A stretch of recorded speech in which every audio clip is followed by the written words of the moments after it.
D'accord. Bonsoir à tous et à toutes. Je suis Farida Nabourema, pour ceux qui ne le savent pas. Aujourd'hui, j'ai à ma présence Madame Jeannette Calleuguil, qui fut la présidente de l'UFI, l'Union fraternelle des Ivoiriens, une association apolitique, non confessionnelle et à but non lucratif, créée par les ressortissants de la communauté ivoirienne vivant dans la région métropolitaine de Washington, D.C. Quelques-uns des buts de l'UFI incorporent la réunion de tous les Ivoiriens et Ivoiriennes habitant la région métropolitaine de Washington, D.C., c'est-à-dire les États de Maryland, de Virginie et la ville Washington, D.C. elle-même. Le renforcement des liens de fraternité et la création d'un élan de solidarité au sein de la communauté. L'UFI, dans ses objectifs, compte en fait améliorer les conditions de vie de ses membres, contribuer à leur épanouissement et sensibiliser ses membres au respect des lois et règlements de leur pays d'accueil, qui dans ce cas-ci est les États-Unis d'Amérique. Malheureusement, depuis quelques mois, ou plutôt près d'une année, l'Union fraternelle des Ivoiriens traverse une crise sans précédent qui fait couler beaucoup d'encre et de salive. L'association qui fut présidée jusqu'en janvier dernier par Madame Jeannette Calleuguil, que j'ai à côté ce soir, est aujourd'hui divisée et fragilisée par des gaucheries et problèmes que nous allons essayer de répertorier dans cet entretien spécial avec Madame Jeannette Calleuguil. Bonsoir Madame Leguil. Bonsoir madame. Je vous remercie beaucoup de nous recevoir avec l'équipe de Jacques Roger Show. Et nous espérons que cet entretien pourra éclairer plus d'un sur les conditions dans lesquelles vous avez eu à travailler au cours de votre mandat en tant que présidente de l'UFI et ensuite pourront élucider d'autres sur la crise que traverse l'association aujourd'hui. Je l'espère également. Je vous remercie. Est-ce que vous pouvez, si possible, vous présenter à notre public qui est Madame Jeannette Calleuguil? Effectivement, je suis Jeannette Calleuguil, évidemment ivoirienne. Je suis originaire des 18 montagnes, une partie de ma famille de Fakobli et de la région de Sénia, disons, ce qui fait partie aussi de Kwibli. Je vis aux États-Unis depuis une vingtaine d'années. Je suis fonctionnaire dans une organisation de développement. Et à côté de cela, je suis vraiment impliquée dans beaucoup d'associations communautaires et aussi des associations de défense des droits de l'homme. Je vois.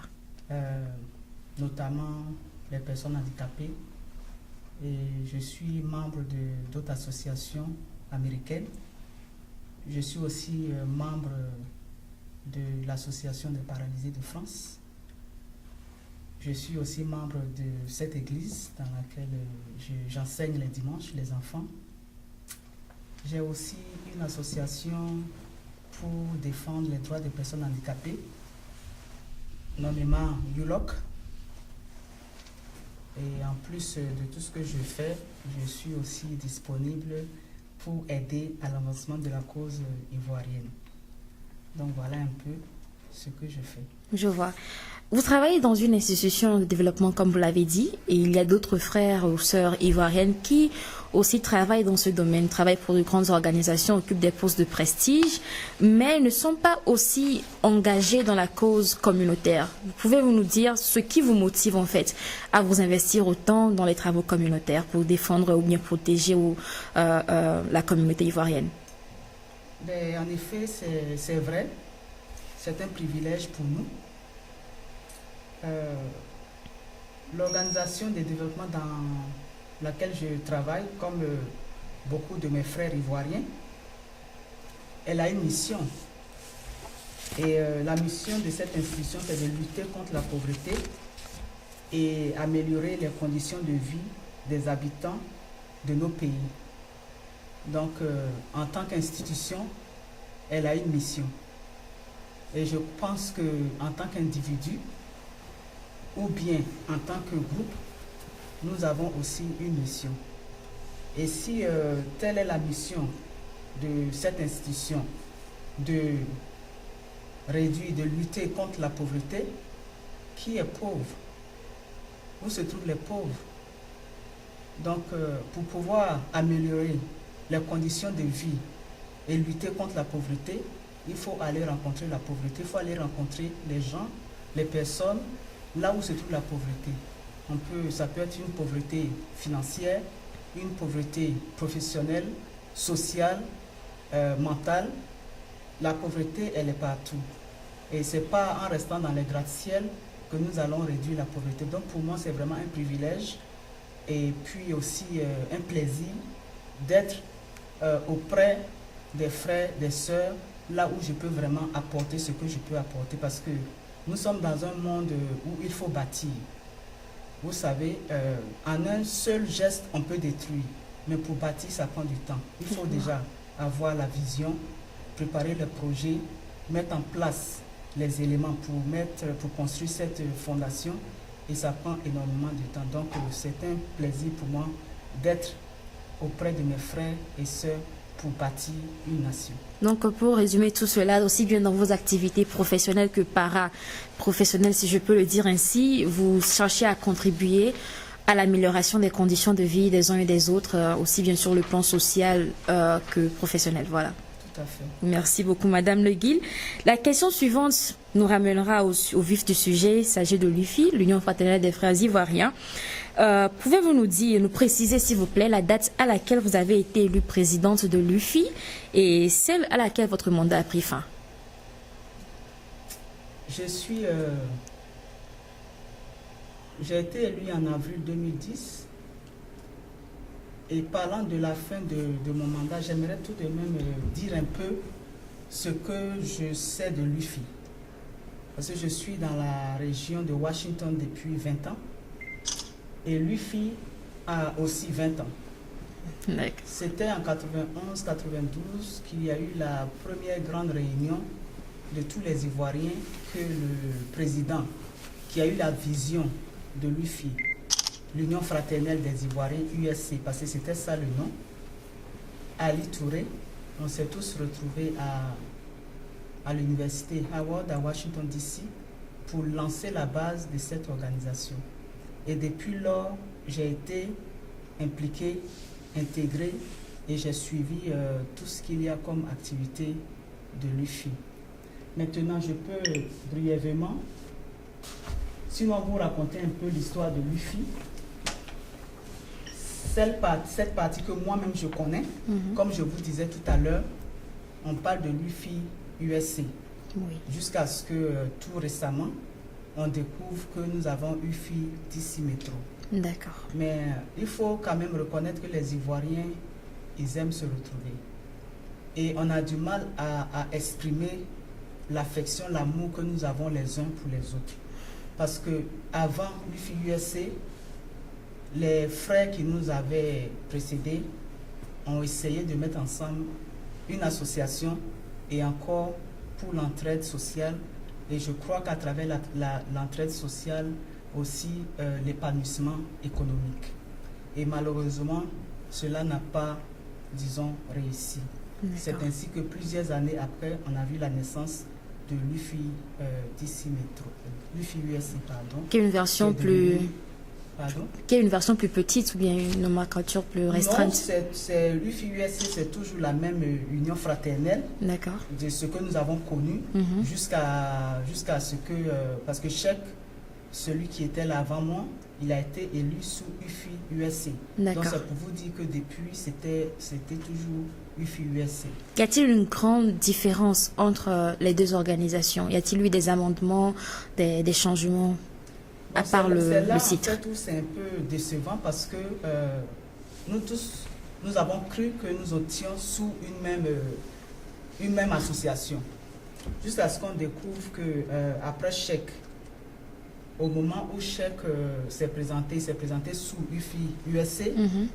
Et à notre grande surprise, UFI USC est devenu DC Métro. On ne sait pas à quel moment le changement de nom, s'il y a eu changement, a été vraiment approuvé. Mais lorsque nous restons dans le cadre juridique, l'UFI USC est une organisation indépendante qui existe avec ses objectifs et avec aussi sa nomenclature. D'accord. Elle a un numéro enregistré Et aujourd'hui, elle est dans une situation, disons, illégale parce que depuis, je crois, 2005, il n'y a pas eu de rapport fait auprès de l'administration américaine. Et il faut, je pense, qu'environ $600. À l'époque, c'était 600. Je ne sais pas si ça a évolué pour pouvoir remettre au moins, ça c'est un minimum parce que je ne connais pas les autres détails. D'accord. Et vous avez UFI-DC Metro qui a été créé, incorporé, d'après le créateur lui-même, Aboudraman Touré. L'UFI-DC Metro a été créé en 2009, en mars 2009. Et d'après les informations que M. Aboudraman Touré lui-même a communiquées, il ne connaît pas les conditions de l'UFI-USC. Donc, en gros, nous avons deux organisations, parce que lorsque vous prenez l'UFI-DC Metro, vous n'avez pas les mêmes critères, les mêmes caractéristiques que UFI-USC. Donc, nous avons en face de nous deux organisations, mais malheureusement, ces deux organisations, je dirais qu'elles ont été bâties sur du faux et on reviendra là-dessus. D'accord. Pour le moment, je pense que nous allons nous concentrer principalement sur celle que vous avez présidée, qui est l'UFI Washington DC, c'est ça. Pouvez-vous nous dire, Madame Jeannette Kaloguil, si vous avez rencontré des difficultés durant votre mandat à la tête de l'UFI? Oui. C'est vrai, nous allons nous pencher sur l'UFI DC Metro, parce que j'ai été élu, moi, sous l'UFI DC Metro, c'est ce que j'ai découvert plus tard.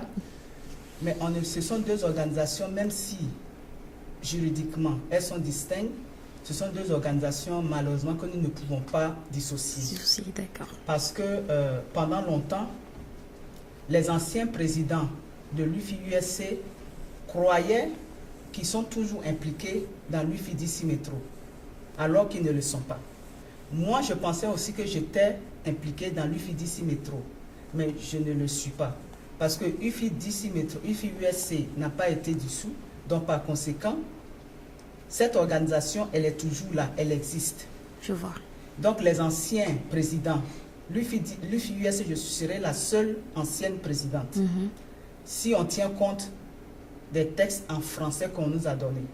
Parce que là-dessus, il y a une clarification à faire. Donc, j'aimerais que vous reposiez cette question-là, parce que la clarification, elle est très importante. Pourquoi? Parce que, actuellement, quand on prend UFI USC et quand on prend UFI DC Metro, on ne sait pas dans quelle législation nous fonctionnons. Parce que nous sommes aux États-Unis, donc les États-Unis ont leur règlement, leur loi en matière d'organisation. D'accord. À but non lucratif. Donc ça veut dire quoi? Nous ne pouvons pas, disons, incorporer, c'est-à-dire transposer la législation ivoirienne aux États-Unis. Mais quand vous regardez les pratiques des deux, UFI USC et UFI DC Metro, non seulement nous ne sommes pas dans la législation ivoirienne, les textes ne sont pas vraiment conformes à la pratique ivoirienne, et en même temps, les pratiques américaines ne sont pas suivies. Parce que vous avez des textes qu'on dépose à l'administration américaine pour dire que voilà comment est-ce que nous sommes organisés, et les gens regardent sur les documents et on vous dit d'accord, on vous approuve.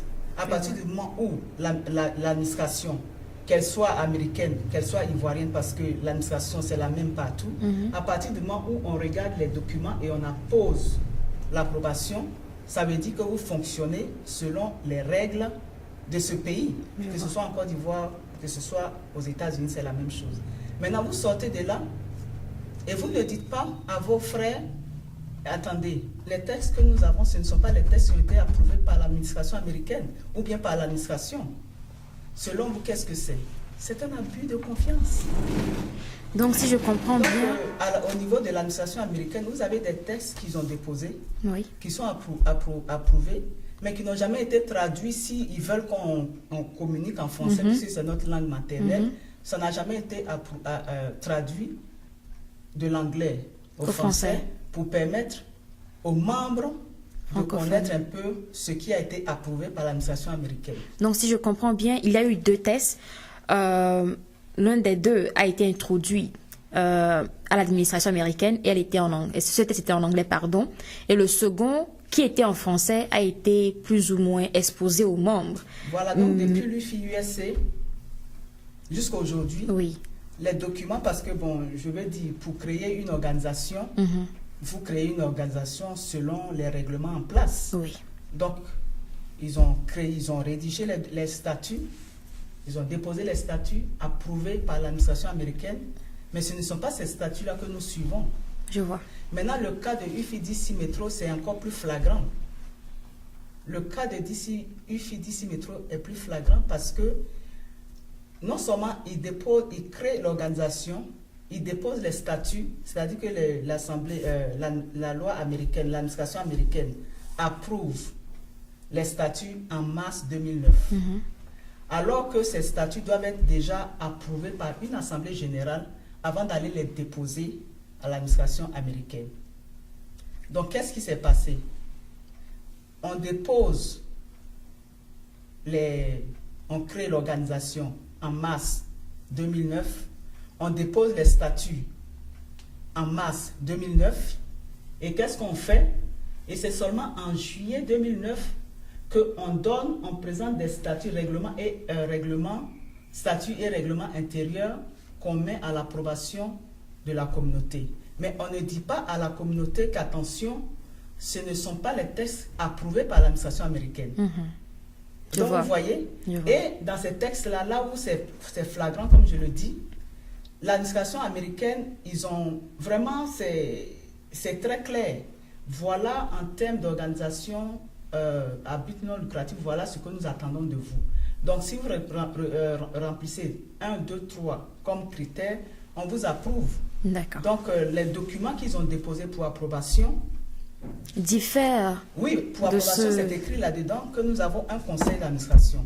Parce que si ce n'est pas mentionné que vous avez un conseil d'administration, ils n'approuvent pas les textes parce que ça fait partie des conditions. Je vois.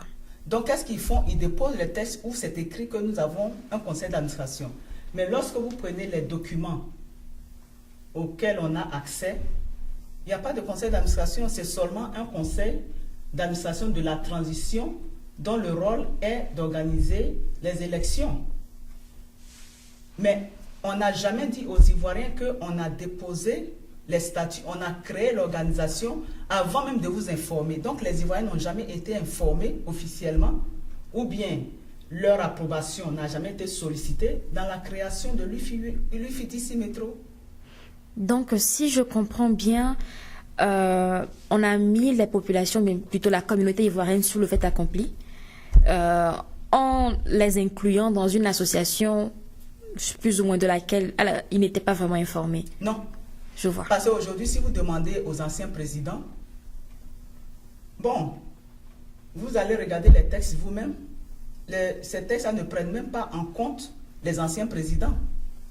Donc, ça veut dire qu'aujourd'hui, nous sommes dans une organisation autonome, indépendante, qui n'a pas besoin des anciens présidents de l'UFI, c'est-à-dire ceux qui sont passés, y compris Cheikh, parce que Cheikh a été élu sous UFI-USA. Oui.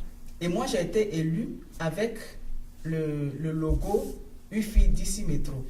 Mais je pensais que j'étais moins dans lui, parce que moi, comme je dis tout à l'heure, j'ai suivi toutes ces activités depuis le début, et j'ai posé la question, mais comment se fait-il que de UFI-USA, on est passé à UFI-DC Metro? Bon, en tout cas, j'ai reçu une réponse vague. Oui. Mais je me suis dit que peut-être ça a été fait et que c'est moi qui ai peut-être, disons, raté ce moment-là. Quoique je suivais quand même de près jusqu'à ce que je découvre que effectivement, non seulement l'administration américaine on a menti à l'administration américaine, comme quoi ces textes ont été approuvés avant d'être déposés, parce que vous ne pouvez pas créer en masse, déposer en masse, être approuvé en masse, et puis maintenant venir en juillet pour adopter des textes qui auraient dû être adoptés avant d'être approuvés. Et puis c'est ce qui a été déposé qui doit être, disons, traduit, parce que dans les textes officiels, demain, ceux qui vont venir à l'Assemblée générale, et je les invite, vous verrez que ce n'est pas du tout la même chose parce que les textes qui ont été déposés à l'Assemblée, à l'administration américaine, ils ont dit là-dedans qu'ils seront autorisés à emprunter de l'argent, autorisés à signer des contrats, disons autorisés à faire certaines choses, et que quand vous lisez les documents en français, il n'y a aucune trace de ce que nous allons avoir ce genre de transaction. Donc, quelque part, l'administration, non seulement elle a été drainée, autant les Ivoiriens aussi, ils ont été drainés, c'est-à-dire que dans les deux sens, on nous a menti. Si, sans vouloir vous interrompre, Madame Le Guil, qui sont les personnes, vous n'avez pas à citer de nom, mais plus ou moins leur titre, qui sont les personnes responsables de ces choses? Et pensez-vous que la crise que traverse l'organisation aujourd'hui date de cette période-là où deux documents différents ont été introduits, aussi bien la communauté ivoirienne qu'aux autorités américaines? Bon, cette question-là, déjà, pour ce qui me concerne, on peut revenir là-dessus. Et je pense qu'il y a deux questions que je vous ai demandé de mettre au parking. J'espère que vous aurez le temps de le faire ou bien l'occasion de le faire. Le conflit, ce qui se passe au niveau de l'UFI ne date pas de maintenant. D'accord. Parce que je me souviens, il y a eu une crise à un moment donné, au moment où Mme Rachel Moudo était en train de partir. Donc les gens ont demandé à ce qu'il y ait une réforme parce que les textes de l'UFI étaient vraiment des textes à conflit. Donc ça veut dire que les crises au niveau de l'UFI, c'est-à-dire chaque fois qu'il y a un nouveau président, on a l'impression que les crises reviennent. Parce qu'elles viennent, mais on ne trouve pas vraiment de solution durable. Oui. Donc en ce moment, il était question de changer encore les textes de l'UFI. Et moi, j'ai été désigné, on m'a désigné de faire partie du comité de rédaction. Et j'étais la présidente du comité de rédaction. Et qui était dans ce comité de rédaction? Il y avait moi à la tête, M. Clément Nabo, M. Mebeti Dosso et puis M. Aboudraman Touré. Et deux autres personnes aussi étaient M. Serge Porquet, l'ancien président, devait aussi faire partie, mais il n'était pas aussi disponible. On avait aussi M. Jules Seri qui devait être aussi dans ce comité. Et lorsque nous avons commencé, le problème qui s'est posé, c'était au niveau de le conseil d'administration. Puisqu'on était en train de parler de malversation, de mauvaise gestion, et puis bon, du fait qu'on ne suivait pas les lois, j'ai insisté à ce qu'on suive les règlements américains, parce qu'il faut mettre en place un conseil d'administration. Moi, j'étais, disons, isolé. Monsieur Clément Nabo, Monsieur Mebesi Dotso, Monsieur Aboudraman ont refusé de mettre le conseil d'administration, et l'argument était que le conseil d'administration allait empêcher M. Cheikh Touré de travailler, qu'ils allaient contrôler l'administration, le conseil d'administration, pardon, allait contrôler M. Cheikh Touré. Je leur ai dit, mais il faut qu'un président soit contrôlé. Alors, on ne s'est pas mis d'accord, et moi, je leur ai dit, je ne peux pas poser mon nom sur des choses qui ne vont pas durer. Donc, c'est comme ça que je suis parti. Donc, les gens qui ont rédigé les textes, M. Clément Nabo, c'est lui qui a rédigé les textes, M. Aboudraman Touré, M. Mebeti et M. Félix Bamba, ce sont ceux-là qui sont finalement restés, qui ont constitué. Maintenant, comment est-ce que ça a été fait au niveau des démarches administratives? Oui. Je ne suis pas au courant. J'aurais été, moi, dans cette équipe-là, je serais resté dans cette équipe-là. Évidemment, on ne serait pas, disons, on ne serait pas à ce niveau-là aujourd'hui parce que on allait dissoudre UFI-USC parce que c'était ça qui posait problème. Cheikh avait été élu sous UFI-USC et alors si on pense que les textes de UFI-USC posent des conflits, en ce moment-là, il faut se débarrasser et puis partir maintenant sur une nouvelle base. Donc en fait, les problèmes de l'UFI, ça a commencé depuis très longtemps. D'accord. Avec Rachel, on a connu toutes sortes de problèmes. Il y a des procès-verbaux qui ont été rédigés par des gens où il y a eu des détournements d'argent, ceci, toujours des bagarres. Avec Porquet, c'était la même chose. François Zamé, c'était la même chose. C'est-à-dire, à chaque fois qu'on a un président, jusque-là, après 20 ans, on est en train de discuter encore des mêmes soucis. Donc, la crise que moi j'ai connue, je ne pense pas que ça soit, disons, une crise inhabituelle. Mais peut-être la particularité, c'est que moi j'ai démissionné avant la fin de mon mandat. D'accord. La question suivante, c'est que nous avons appris que l'un de vos deux bureaux exécutifs a démissionné. Il y a eu un deuxième bureau exécutif parce que le premier avait démissionné. Pouvons-nous, s'il vous plaît, connaître le motif de leur démission? Bon, c'est vrai, il y a eu beaucoup de choses qui ont été, qui ont été racontées effectivement sur leur démission, oui, y compris les personnes elles-mêmes qui ont démissionné. Ce que je voudrais dire, c'est que d'abord, comment je suis arrivée à la tête de l'UFI ou... Non seulement à la tête de l'UFI, mais à constituer ce bureau-là. D'accord. Je vais rapidement dire que c'est un des membres de la communauté qui a voulu que je sois concrètement impliqué dans la gestion de l'UFI, ce que j'ai accepté, mais je n'avais pas eu le temps de constituer mon propre bureau. D'accord. Alors, il a proposé de constituer ce bureau-là pour moi. Et comme c'est une affaire communautaire,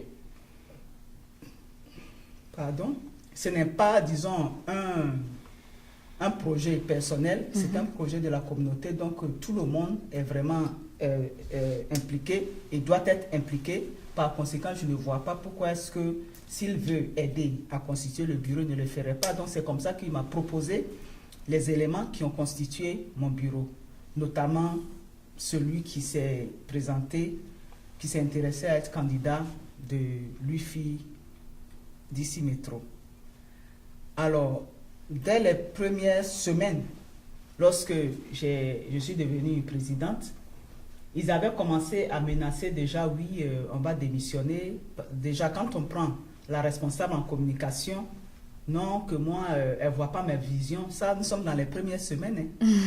Elle ne comprend pas ma vision, que Chèque ne faisait pas comme ça. Chèque a fait 6 mois de mandat. Ce que je fais, Chèque ne fait pas ça. Et c'était Guy Kwamela qui me rapportait à chaque fois les mécontentements de certains membres. Mais Betty, oui, il veut démissionner. Et puis tel n'est pas content. Et à des fois, Christelle... Mais pourquoi n'était-il pas content? Je venais à peine d'arriver. Moi aussi, je ne sais pas. Mais c'était des menaces, ils vont démissionner, qu'on ne connaît pas trop. Où je vous parle des premières semaines. On n'a encore rien fait là. Même pas un mois, c'est ça. Non, donc ils étaient en train de parler déjà de démission. Et c'était tout le temps Guy Kwamela qui me les rapportait. Et qu'on a demandé à Christelle, bon, si elle ne veut pas, elle n'est pas d'accord avec où on va, elle peut démissionner. Entre-temps, moi, je me connais. Je sais que je peux faire mes choses librement, mais l'UFI, ce n'est pas ma chose personnelle. Donc, je leur ai demandé à chacun, et ça, ils peuvent le dire, j'ai les documents, si aujourd'hui, ils étaient amenés à gérer l'UFI, quel serait leur apport? Donc, j'ai demandé à chacun d'apporter son apport. Ils m'ont dit, non, c'est toi la présidente, il faut... J'ai dit, oui, vous n'avez pas envie de connaître ma vision. Mais nous sommes ici comme vraiment... Pour travailler ensemble. Pour les intérêts de la communauté. Donc, si vous êtes aujourd'hui président de l'UFI, quel serait votre apport? Donc, chacun a commencé à donner sa vision. La seule personne qui n'a jamais donné sa vision, c'est le vice-président de l'époque, M. Mebeti. Jusqu'à aujourd'hui, lui et moi, on n'a jamais changé, malgré que je lui ai demandé que j'aimerais savoir, puisqu'il a déjà dirigé, il était secrétaire, enfin, il était membre, directeur de cabinet ou bien conseiller, je ne sais pas exactement, dans le bureau de Chèque Touré. Donc, qu'est-ce qu'il peut apporter? Qu'est-ce que je peux apprendre? On n'a jamais eu de séance et jusqu'à aujourd'hui, je ne sais même pas. Mais c'est toujours à travers Guy Kwamela, oui, il n'est pas content, aujourd'hui, il n'est pas ceci, il n'est jamais venu me le dire directement. Il l'aurait fait, je lui aurais dit au revoir. Parce que moi, on ne m'a pas forcé de venir à l'UFI. J'ai accepté parce que ça concerne la communauté. Donc, déjà, les petites difficultés ont commencé ainsi. Jusqu'à ce que, bon, on tombe sur la question, bon, on a eu l'investiture. L'investiture où chacun a cotisé, c'était Dosso Mebeti d'ailleurs qui a fait la suggestion, parce que avec Pouchek, on avait cotisé. Mais la grande partie des dépenses de l'investiture, c'est moi qui les ai préfinancés. Donc, déjà, il y avait ces petites difficultés jusqu'à ce que, d'abord, j'avais demandé, là où tout a vraiment, disons, commencé à se compliquer, c'est lorsque j'ai demandé les documents constitutifs de l'UFIDICI Métro. Oui. Évidemment, on avait accès aux documents francophones, enfin en français, et j'ai dit, mais ça ne peut pas servir à l'administration américaine. Donnez-moi les documents en anglais. Et c'est là qu'on m'a dit que les documents n'existaient pas. Alors, qu'est-ce qu'il fallait faire? Il y a eu des propositions, notamment, c'est plus tard que j'ai compris pourquoi est-ce que M. Dosso Mebeti m'avait proposé d'aller créer un statut. Comme ça, j'allais pouvoir ouvrir un compte bancaire. Donc, on n'était pas du tout d'accord sur comment procéder parce qu'on voulait que je continue de faire comme les autres. Je vois. Soit aller ouvrir à mon nom personnel, comme certains anciens présidents l'ont fait. J'ai dit non. Et j'ai besoin des textes parce que avec les textes, je peux ouvrir le compte bancaire. Oui. On n'a pas pu se mettre d'accord. Et au fur et à mesure, et un jour, M. Mebeti lui-même, il a découvert qu'il y avait... l'UFI avait été révoqué. Ce n'est pas moi qui l'avais découvert, c'est lui-même. Alors qu'il était déjà dans l'ancien bureau et je leur ai demandé plusieurs fois de me faire le point sur la situation. Je n'ai jamais reçu de réponse à ce sujet. Donc, il y avait des petites situations. Évidemment, moi, je peux comprendre ça. Vous êtes là, les choses n'avancent pas, mais ils veulent qu'on avance sans même qu'on ait les outils. Mais avancer avec quoi? Moi, je ne peux pas faire du faux. Ce n'est pas mon style. Donc, là-dessus, on ne s'est pas du tout comprise. D'accord. Et une fois, il y a eu la crise en Côte d'Ivoire. Cette crise où on appelait à gauche, à droite et on demandait à l'UFI de prendre position. L'UFI est apolitique. Donc moi, je ne peux pas prendre position pour un parti, pour savoir si tel est président ou tel n'est pas président, parce qu'à l'UFI, c'est tous les Ivoiriens qui sont représentés. Quand un Ivoirien pleure quelque part, on va tous pleurer avec la personne. Quand un Ivoirien est heureux, on va partager sa joie. Ça, c'est l'UFI. Maintenant, à côté de cela, on n'empêche personne d'avoir son parti politique. Mais la seule personne qui ne peut pas être à la tête d'un parti politique, c'est le président de l'UFI. Et moi, en tant que président de l'UFI, je n'ai jamais été à la tête d'un parti politique. Donc, par conséquent, j'étais plus ou moins libre de mes mouvements. Donc, on a décidé de faire une prière pour la Côte d'Ivoire. Monsieur Mebeti n'était pas d'accord pour ça. Certains membres n'étaient pas d'accord pour ça. Alors, ils ont commencé à traîner les pieds. Mais une chose qui était vraiment grave dans toute cette histoire, c'était la charger en communication. Alors, comme pour elle, j'avais une vision qui était différente de sa vision, entre-temps, c'est moi qui ai payé mes $850, qui ai battu campagne nuit et jour, qui ai parlé aux Ivoiriens que voilà ce que j'ai l'intention de faire, compte tenu des préoccupations, des attentes des Ivoiriens, voilà ce que j'ai l'intention de faire. Donc, c'est moi, à la fin de la journée, qui dois rendre compte aux Ivoiriens. Vous êtes tenu responsable. Voilà. Donc, mais elle n'était pas d'accord avec la manière dont je voulais communiquer avec les Ivoiriens. Et l'une des choses qui m'a en fait beaucoup choqué, c'est lorsqu'on devait envoyer les communications, parce qu'on n'était pas encore opérationnel, selon moi, puisqu'on n'avait pas tous les outils, mais les Ivoiriens avaient toujours besoin de nous, notamment quand il y a les décès, ils voulaient qu'on véhicule les informations. La responsable en communication avait un problème avec ça, parce que les gens ne payaient pas, les gens ne faisaient pas ceci, et j'insistais pour dire, bon, pour le moment, on n'a pas de produit à offrir, parce qu'on n'est pas prêt. Mais au moins, ils sont habitués à ça. Il faudrait déjà qu'on continue de leur offrir ce dont ils sont habitués. Et lorsqu'on sera prêt, on va les préparer à ce niveau. Mais ça n'a pas marché. Et ce qui m'a vraiment choqué une fois, c'est lorsque, et ça je vais le dire pour que les Ivoiriens le comprennent, lorsque Marcel Kouao a perdu sa mère. Marcel Kouao, il a toujours été avec nous ici. Il a toujours été présent dans la communauté. Il a servi la communauté. Et sa mère est décédée. Et évidemment, il m'a envoyé le message. Et j'ai demandé à la communication de véhiculer l'information. Elle ne l'a pas fait. Il y a eu Paul Amon qui a insisté, qui m'a appelé plusieurs fois. Oui, entre-temps, Marcel m'a envoyé plusieurs appels. Et j'ai dit, oui, on va faire passer. Mais je n'osais pas lui dire que je ne maîtrise pas mon chargé en communication. celle qui est aujourd'hui communication de Guy Kwamela. D'accord? Alors, Paul Amon m'appelle. Paul Amon, c'est aussi il a été responsable d'association et il s'est toujours impliqué aussi dans les choses de la communauté. Il m'a appelé pour me dire, mais la maman de Marcel Kouaou est décédée, on voudrait que tu envoies les messages, qu'est-ce qui se passe, est-ce que tu peux le faire maintenant? Je dis, oh, il n'y a pas de quoi, je vais le faire. Jusqu'à aujourd'hui, je ne peux même pas vous affirmer si l'UFI a véhiculé l'information concernant la maman de Marcel Kouaou. Ça, là, ça m'a vraiment mis mal à l'aise. Je vois. Ça, c'était vraiment la moindre des choses qu'on puisse faire. Tout simplement parce que on avait déjà commencé à me saboter, parce que la communication, c'est le nerf. Et j'ai plusieurs fois dit, tout, mais la communication a besoin d'être avec moi tout le temps. Et plusieurs fois, je l'ai appelé. J'ai dit, vraiment, j'ai besoin que toi et moi, on communique régulièrement, mais non. C'est-à-dire que la personne traînait les pieds et lorsque j'anticipe et que je prends des dispositions, la personne commence à se plaindre. Oui, on ne me consulte pas. Oui, on me fait des choses. Puis on va. Entre-temps, je suis présidente. À la fin de la journée, c'est moi qui dois rendre compte. Donc, je dois trouver des moyens pour agir. Pas pour attendre et puis, disons, tergiverser. Et donc, on a eu ce genre de difficultés au niveau de la communication. Et ce qui m'a fait déborder le vase, c'est au moment de la crise, comme je disais tout à l'heure, j'ai proposé qu'on fasse une veillée de prière pour la Côte d'Ivoire le 30 décembre. Oui. Et puisque le 31, les Ivoiriens étaient déjà pris avec d'autres organisations. Or, entre-temps, j'ai proposé qu'on organise le 31 pour les Ivoiriens. On a cherché des salles, on a trouvé quelque chose. 30 décembre 2010. 2010. D'accord. Monsieur Guy Kwamela estime que lui n'est pas fêtard, donc il ne peut pas, disons, organiser le 31, que ces Ivoiriens-là, même de toute façon, quand on fait des choses, ils n'apprécient pas. J'ai encore le email.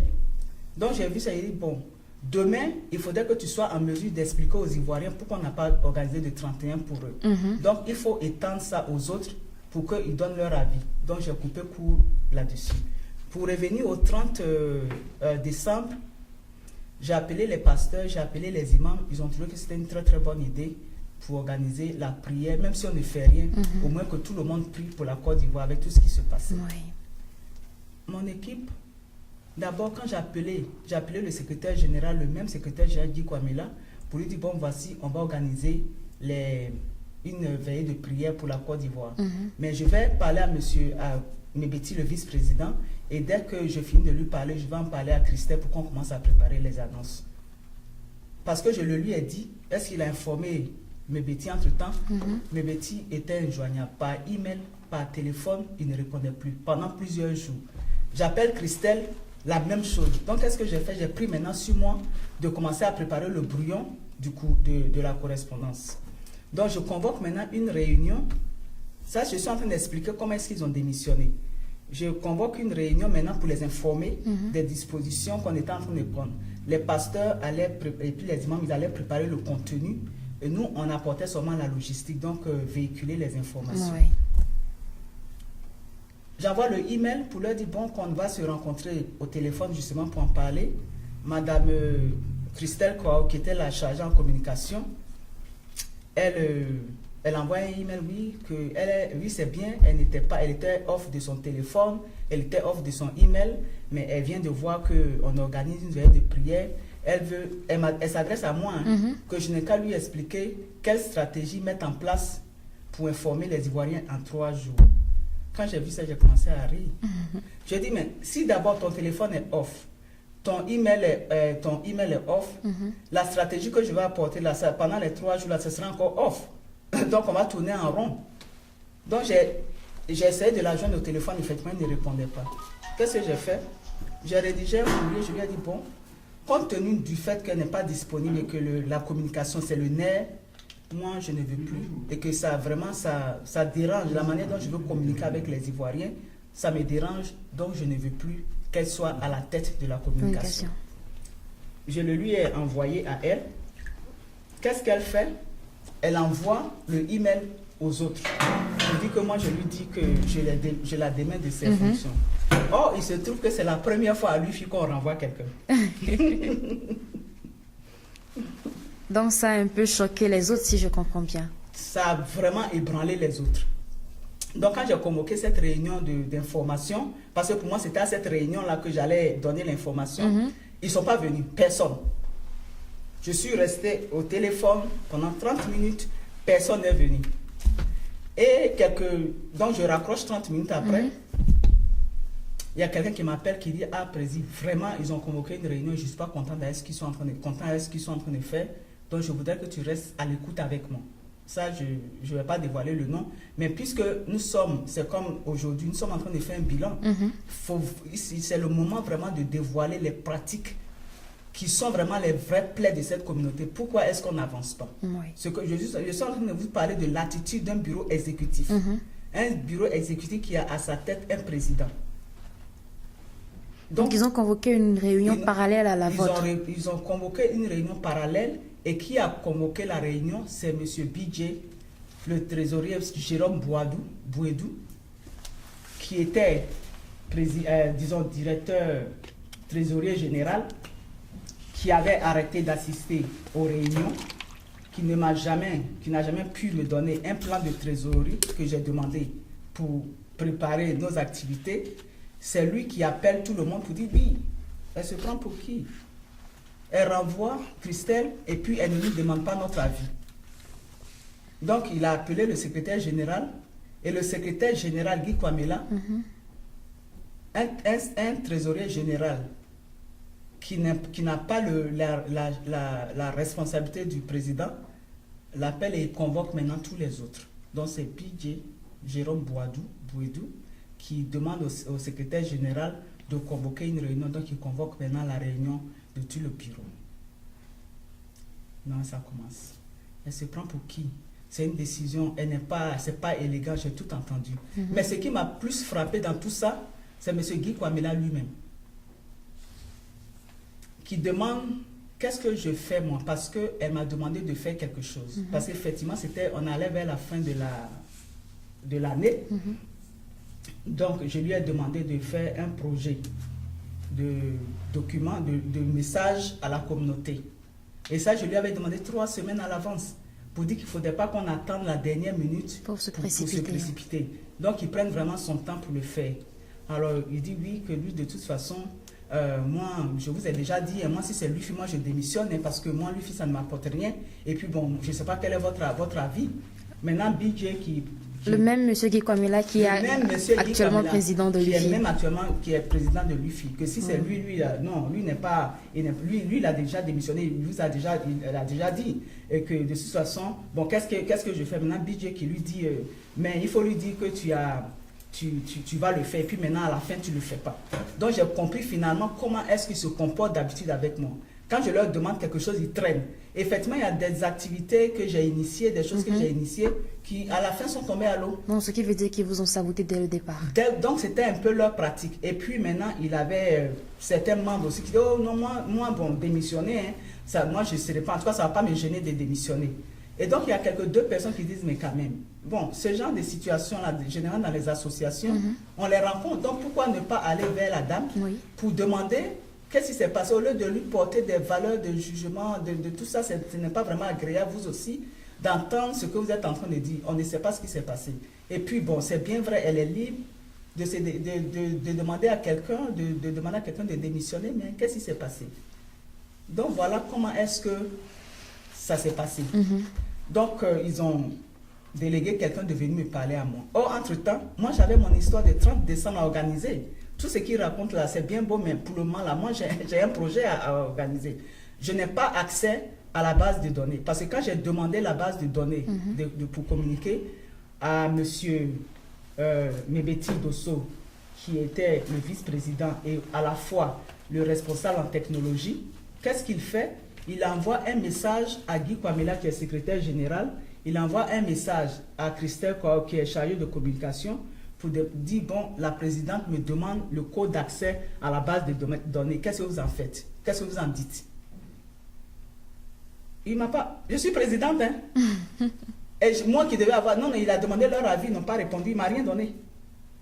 Donc, ce qui veut dire que sans leur accord, vous ne pouvez pas avoir accès à la base de données. Ce jour-là, je n'ai pas pu, donc j'ai appelé l'un des adjoints, l'adjoint au secrétaire général pour dire, bon, comme tu as l'habitude d'envoyer, est-ce que tu peux le faire pour moi? Or, entre-temps, je l'ai déjà sollicité. J'ai déjà aussi sollicité son épouse. Est-ce que vous pouvez m'aider à véhiculer l'information? Ce qui m'intrigue un tout petit peu dans tout ceci, c'est que, selon vos dires, j'ai l'impression que le sabotage a commencé aussitôt après que vous avez pris fonction. Est-ce que toutes ces personnes ont quelque chose contre vous personnellement? Ou bien aurait-il préféré voir quelqu'un d'autre à la tête de l'UFI et n'était pas du tout content du fait que vous avez été élue présidente? Bon, comme je l'ai dit tantôt, je ne les connaissais pas. D'accord. Personnellement, je ne les connaissais pas. Parce que je n'ai pas eu le temps de constituer mon propre bureau avec les gens que je connaissais. Oui. Ça, c'est déjà un. Et puis de deux, la personne même qui a sollicité, qui m'a vraiment, disons, parlé et convaincu, c'était l'ancien président Serge Porquet. J'étais à Atlanta, à l'une de mes conférences, sur les personnes handicapées, sur l'autisme, pour être plus précise. Et il m'a appelé plusieurs fois, il m'a dit non, tu fais déjà tout ça pour la Côte d'Ivoire, pour les Ivoiriens, autant fusionner tout ça avec l'UFI pour atteindre le même résultat. Donc effectivement, je l'ai accepté, comme j'ai dit, ça me fait plaisir d'être avec mes frères et sœurs. Pour moi, ce n'est pas, c'est la même chose. Mais une semaine après, je dirais, Serge Porquet était le premier à avoir eu des écarts de langage en ce qui me concerne. Tout simplement parce que c'est là où je crois que concernant l'UFI DC Métro et UFI USC, il y a beaucoup d'Ivoiriens qui pensaient qu'ils étaient toujours dans l'UFI USC.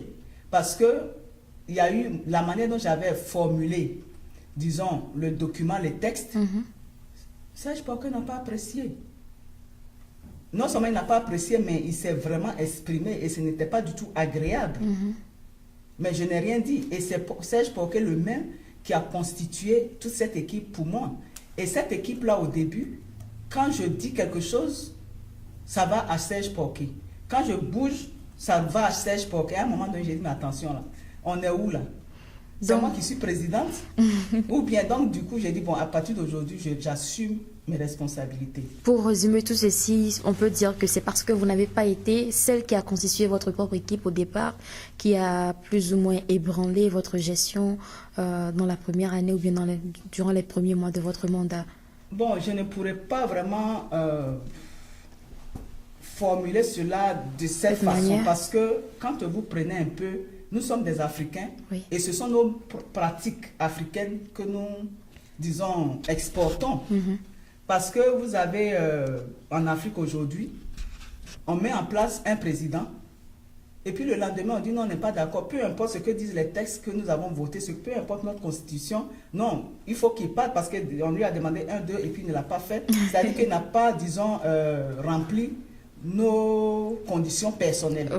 Donc c'est ce qui s'est passé à l'UFI. Au départ, on s'est dit, bon, c'est une femme, puisqu'on a eu déjà une femme avant, Madame Rachel Moudou, c'est une deuxième femme. Bon, ben écoutez, c'est une femme, et donc moi, ce que j'ai compris quelques 2 semaines après, je devais être là et puis faire béni oui. Donc je crois qu'il y avait un peu quand même une méconnaissance de l'individu. Donc ce n'est pas parce que je n'ai pas, disons, constitué moi-même ma propre équipe, mais c'est ça la pratique de notre communauté. C'est ça la pratique, c'est-à-dire qu'on met quelqu'un là, mais en réalité cette personne doit servir, disons, les besoins d'un certain groupe. Donc, si vous n'êtes pas dans cette phase, ah non, puisqu'on a voulu que je fasse les mêmes choses, j'ai refusé. Déjà, même mon investiture, la manière dont j'ai dessiné l'investiture, on n'a jamais fait une telle investiture au niveau de l'UFI. Donc, du fait que vous étiez autoritaire et indépendante, ça allait bouleverser un tout petit peu, si je peux bien le comprendre. Autoritaire, je ne peux pas, je ne sais pas si je suis autoritaire, mais une chose que je sais, je suis indépendante et je tiens à ma liberté. Et je paye cher pour pouvoir m'exprimer librement. D'accord. Pensez-vous également que la crise politique qu'a traversée la Côte d'Ivoire l'année dernière soit un tout petit peu liée à cette situation? Pensez-vous que la politique a quelque chose à voir avec ce que vous avez vécu? Oui, je le dirais par l'affirmative parce que déjà, nos frères, ce que j'ai constaté, font une sorte d'amalgame entre associations communautaires et partis politiques.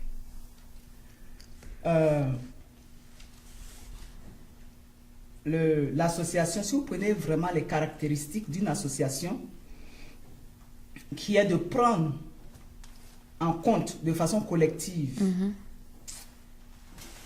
les initiatives des individus, les projets, et puis de regrouper les individus, n'est-ce pas?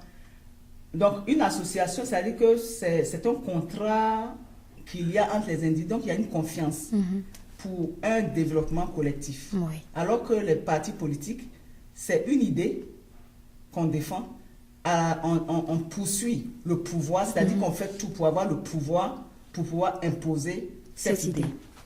Donc, c'est différent de l'association. Évidemment, les gens ont... Je pense que, je ne sais pas si je dois dire qu'ils ne le savent pas, ils savent très bien faire cette différence. Mais il se trouve qu'en Côte d'Ivoire, il y a une situation politique qui ne met pas tout le monde à l'aise. Mais moi, je suis très à l'aise. Je suis très à l'aise. Je n'ai pas besoin et je comprends, disons, la portée communautaire. Je vais vous dire pourquoi. Nous sommes, disons, en février. Et en février, aux États-Unis, on célèbre l'histoire des Noirs. Oui. Et on célèbre qui? Lundi, ce sera Martin Luther King. Il a fallu un jour qu'il ait un rêve communautaire, qu'il y ait une détermination pour que nous puissions être ici aujourd'hui. Il y a aussi Rosa Parks, que vous tous vous connaissez, pour ce qu'elle a fait, pour qu'aujourd'hui, les Noirs soient intégrés. Donc, ça veut dire qu'ils connaissent la portée de l'action communautaire, qui est différente de l'action politique. Donc, quand on voit l'histoire de la Côte d'Ivoire, Oui. je vous ai parlé de la veillée de prière que nous avons eu à faire pour la Côte d'Ivoire. Pas pour un parti, ou bien pas pour un responsable, un dirigeant de parti politique. Mais à partir de là déjà, les uns et les autres ont montré clairement quelle était leur vision au niveau de l'UFI. D'abord, l'UFI, on dit qu'elle est apolitique. Le président de l'UFI ne doit pas faire de la politique. Et on dit aussi qu'en cas d'absence, le vice-président remplace la présidente. Donc ça veut dire, quand on regarde, personne doit vraiment militer dans un parti politique quand on est à l'UFI. Si on tient compte des textes en français que nous avons. Oui. Mais qu'est-ce qui s'est passé au juste? Durant la campagne politique, enfin électorale, tous mes membres de bureau ont disparu. Je suis restée seule. La communication s'est retrouvée avec Guy Kwamela. Ils étaient constamment en train de faire des veillées, de meetings politiques et à tout moment. Le vice-président était constamment en voyage dans certains États en train de battre campagne. Bon, le trésorier aussi, il est aussi dans son... C'est-à-dire que chacun est rentré dans son groupe, oubliant carrément que nous sommes là en train de... Donc, chaque fois, je leur disais, bon, allez-y dans vos campagnes politiques, mais je vous en prie, vous ne le faites pas au nom de l'UFI. Ça, c'est déjà un point. Quand on a fait la prière, j'ai payé un journal ici pour publier les informations. Mais à la fin, il a refusé de publier. Enfin, il n'a pas refusé, mais ça a été un sabotage. Lorsqu'il a publié le compte rendu, il a publié avec les photos de l'équipe de Rachel Moudou, alors qu'elle n'était plus aux commandes. Et quand j'ai posé la question, mais pourquoi est-ce que vous faites cela et que c'était un sabotage, il m'a simplement répondu que oui, on me dit que tu es pro-Babo, donc on ne peut pas publier. J'ai dit, mais j'ai payé. Ah non, c'est pas ça, mais en tout cas, on a eu des pressions pour dire qu'il ne faut pas qu'on publie le compte rendu de cet événement parce que tu as organisé les événements au moment où les filles de Gbagbo sont en train de prier pour lui. J'ai dit, mais qu'est-ce que ça a à voir avec l'UFI qui organise son activité pour vraiment le bien-être de la Côte d'Ivoire. C'est-à-dire que tous ceux qui sont en Côte d'Ivoire, pour qu'ils soient protégés. Moi, je suis chrétienne et je vis ma foi chrétienne. Donc pour moi, la prière, elle est vraiment ultime et elle est importante dans toutes choses. Et donc tout était parti de là. À partir de ce moment, on m'a dit non, il ne faut plus me contacter, il ne faut plus me parler. J'ai dit mais alléluia. Donc vous voulez, à partir de là, tout a commencé. Alors, lorsque je vais un peu extrapoler, lorsque j'ai rencontré son Excellence l'ambassadeur Daouda Diabaté, qui était à l'époque président d'honneur de l'UFIDC Métro, Il m'a dit que c'est auprès de lui que j'ai appris qu'on m'a contraint à la démission parce que je suis LMP. Je dis, mais Excellence, LMP, ce sont des Ivoiriens. Et puis de surcroît, je ne vois pas en quoi est-ce que j'ai utilisé l'UFI à des fins politiques. Donc c'est pour vous dire, pour répondre à votre question, oui, on a complètement oublié que l'UFI, c'est une association qui doit regrouper tous les Ivoiriens. Donc on a tenu compte de vos appartenances politiques, plus ou moins ou bien de vos penchants politiques, pour vous écarter, pour vous saboter, c'est ça? Bon, je ne peux pas dire qu'on a tenu compte de mes penchants politiques, parce que mes penchants politiques, personne ne le sait. D'accord. Personne ne le sait, et tout ce qui s'est dit, ce n'est que de la spéculation. Parce qu'au début, on m'a accusé d'être RDR. Donc, même mes propres parents écrivaient partout, oh, laissez-la. De toute façon, elle est RDR. RDR me dit, oh non, celle-là, elle est LMP, elle est FPI. Vous ne savez pas, celle-là, voilà ce qu'elle est. RHDP me dit, oh, celle-là, de toute façon, on ne sait même pas qu'est-ce qu'elle fait. Donc, mon appartenance politique, c'est moi seul qui sais. Mais en ce qui me concerne, l'UFI, c'est une affaire de tous les Ivoiriens. Je vois. Parce que lorsque je suis sortie pour faire campagne, pour être élu, j'ai parlé à tout le monde. J'ai invité tout le monde. Et lorsque ceux qui sont sortis, c'est tous les Ivoiriens qui sont sortis. Et lorsqu'on a fait l'investiture, ce sont tous les Ivoiriens qui sont retrouvés. Donc, je voudrais vraiment que les Ivoiriens retiennent cela. On parle de la Côte d'Ivoire. Les partis politiques, c'est